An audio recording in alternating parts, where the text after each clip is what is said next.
So I've soaked this thing in diesel.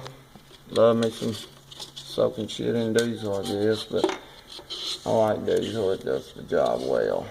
You can see I've cut that out to size out of mine. It's that's a hook and loop, which is like the Velcro shit, but it works great for this. Great for this. Take you a rag, get in there. You're gonna clean that bad boy up.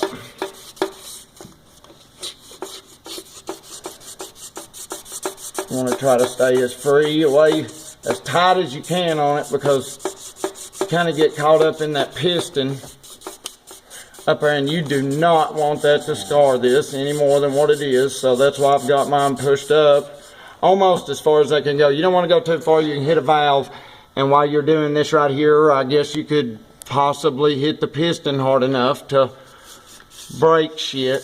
So you don't want to do that. You just don't. So try to get them up there, push them up there as easily as possible, and just do what you can to go in every direction possible to get this thing clean.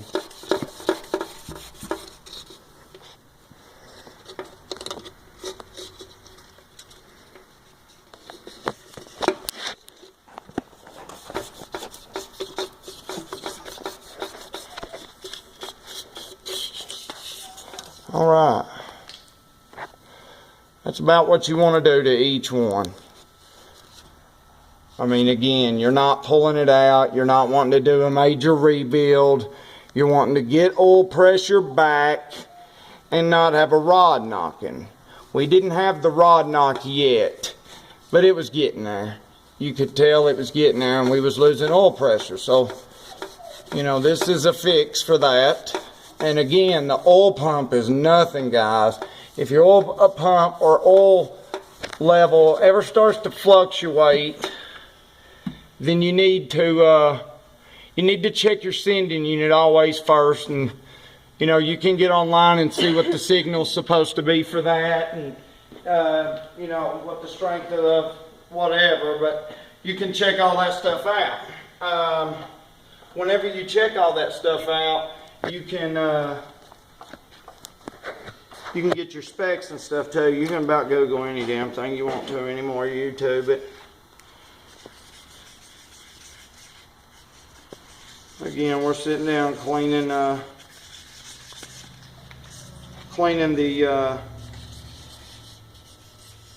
last piston cap, the rod cap.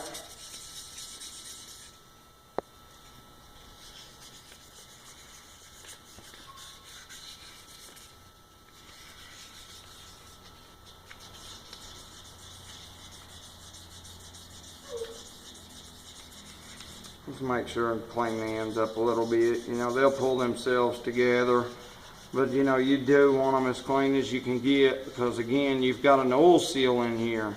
Oil passes through its little passageways, and in the 302, and some I don't like, at some points in the head it comes up and it almost like 90-degree elbows, like oil's shooting up and has to come straight back down. And you know, those degrees of turn is what builds your pressure, but they also, you know, that slows oil down. You don't want to ever slow oil down, I don't believe. You know, if it could get up to the top and get back down as quickly as possible and lube what it needs to, the engine should work sufficiently and do what it needs to do. I mean, shit, it's not bad. That's why we're going with a high volume in this. I've heard dumb shit like people say that it sucked their oil pan dry. I mean, number one, you know, if you're racing one like this here, you know, a high volume pump is what you want, but you've obviously got your head gaskets restricted, and you're not getting good oil flow. You need to, whenever you've got a high performance engine, anytime I've got a high performance engine, my oil passages get ported out in the head gasket. Anytime. I mean, I make sure I get plenty of oil passageway through there, and I use a high volume. I mean, it's to me, it's senseless to say that it's going to suck the pan dry. If your engine's clean, it's going to drain back as quickly as it goes up. I mean, it's going to come back. If everything's oiled sufficiently, it's just, I mean, it's just going to happen. It's just that simple. But anyhow, so that's me and my opinion on high volume oil pumps. But high volume oil pumps, you know, that's, if you're going to have to go through what we're doing here, and you're going to have to put rod bearings in with the vehicle, you know, motor in the car, and you know that means you're on a budget, kind of like we are. We got a rod run coming up, and I just ain't got time to rebuild the whole engine. I just done it not long ago. It's been a couple of years, but it's been done. Anyhow, let's see here. We're going to put that's the bottom. We're doing the last one now. And I can kind of show you how to do the oil pan. Because you've got to get the oil pan on first. Do not, I know it looks pretty under there and you can make it look good and go ahead and put your oil stuff in there like you should if you were doing an engine build, but you can't do that. You absolutely can't do that. You have to put the oil pan on first, and then put your screen on, and then put your oil pump on. It's going to be a pain in the ass if you got the distributor in, but you can find the hole with a flashlight. If you pull the distributor out, you'll have a hole that'll shine light through, but you can find the hole. It's not that bad. Put it in there, slide your pump on, and get your pump in. You got plenty of room in the front of this engine. You have plenty of room. Back up. You got plenty of room right there to put an oil pump on. You can see that. There's plenty of room. So there's no reason not to.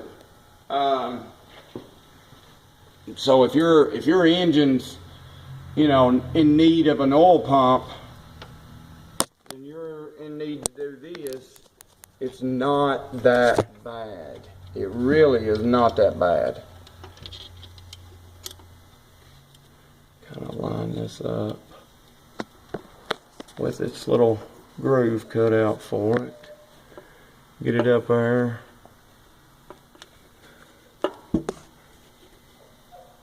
There we go. Always want to make sure that on your ends that they're lined up as best as possible. You know, you may not be able to get them dead on, but you damn sure need to try. Because you would get them dead on if it was sitting on an engine stand. At least I would. So, that one's got one on. Do this to this one. Pop the upper bearing in. Find its slot.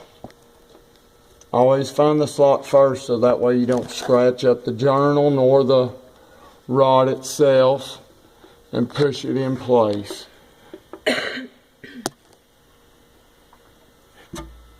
And this here is what I mean by the slot is right there. Find the slot first, take your bearing, and it, you know, you can slide it in like that, but always do that one and then line it up at the end. But alright, so we're going to slide the let's see, that is the cap. Alright, and some people I've heard them and I've seen them online, don't know which side goes where on this. You can get it flip-flap backwards. No guys, it's not that easy, or it's not that simple, okay? This right here, this side is rounded off, okay? It doesn't look very rounded off, but it's rounded off compared to that side. That side is the flat side, a flatter side, I should say. That side goes against the other connecting rod, okay? It's got to be flat. They work together in more motion, so to speak, than what this does with the crank. So the rounded side goes to your crank, and this is what I mean by your crank. They go against this. So I'm going to set this one down, the piston. We're going to set it down now.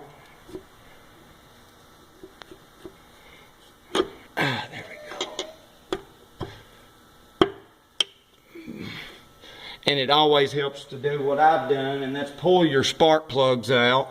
It makes everything work so much easier. Now, and these here, you want to lube these. You know, whenever you get them under there, give it a little lube on there. You know, you don't want a dry start whenever you just get through doing this. You know, that's ridiculous.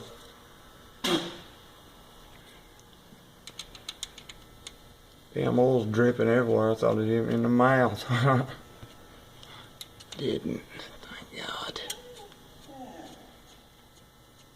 You can wipe that shit off. It'll come off. It just depends. The longer you let the engine sit, the more that stuff's going to come off of it. Anyhow, this stuff doesn't. It comes down and hits the oil sitting in the pan. Yes, that's what slings it up too, along with the oil pump. But it doesn't sit that much. So, okay, we've got this one set. Let's go ahead. We'll torque this one down. Now on a small block Ford, you know, this sounds ridiculous, but these things only hold 25 foot-pounds of torque. That is absolutely it. It's 25 foot-pounds of torque. And anyhow, get them started here. Oh, I haven't got her now. Okay, I do it in a two-step process. Well, I guess more like three, but you get it up in there and get it to about 15 or 20. Stop.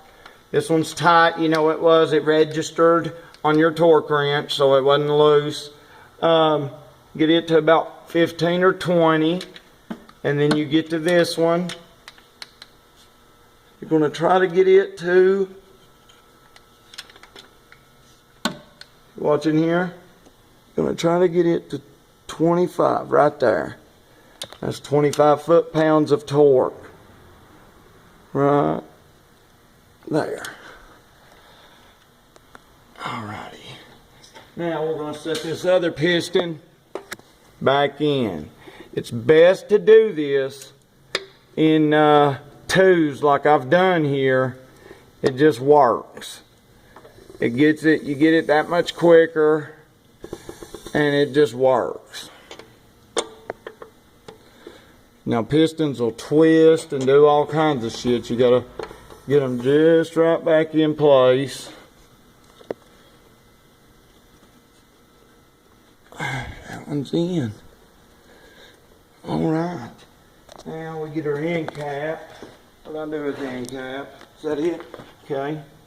Get the end cap, and again, put some oil in that bad boy. Oh.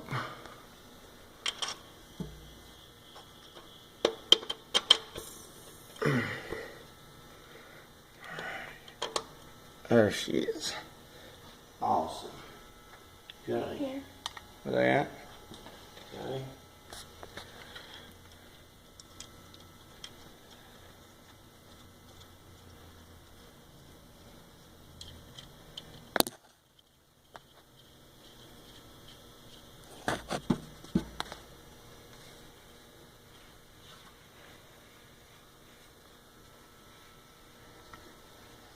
Okay, again, we're going to torque these,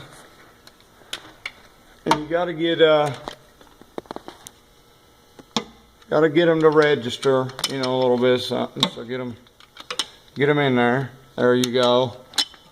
Register, and that one is too. Okay, so let's tighten them up. I'm going to go to 15. Go to 15. I'm going to go 25. I'm going to go 25. And it never hurts to double check anything on this, guys. Never hurts. Best to go through and just double check them. Okay. Okay. And that's it. Alright, so. Oh man, it's killing me. Alright. So we got, the next section is going to be coming up. What we're going to do is, I'm going to lower the car down now that I got all my rods in, got everything, or rods put back together, got everything torqued down. I'm going to lower the car on my lift, but you probably, if you've got it up on blocks, so you want to now put your engine hoist, hook it up to your engine, lift your engine 4, 5, 6 inches, whatever it can go. Make it go till it touches. Then you're going to have to wiggle your oil pan back in. Wiggle your oil pan back in, then you're going to want to put your field tube in after that, and then you're going to want to put your oil pump in. Whenever you're sliding your oil pump in, you have an oil pump to crankcase your block, oil pump to block gasket. And you want to make sure that that spot's clean because it's a meeting surface. If it's not clean, your gasket don't seal, you lose oil pressure. The whole point of this was for oil pressure. So you make sure you get that damn spot clean and make sure that you get it to seat good.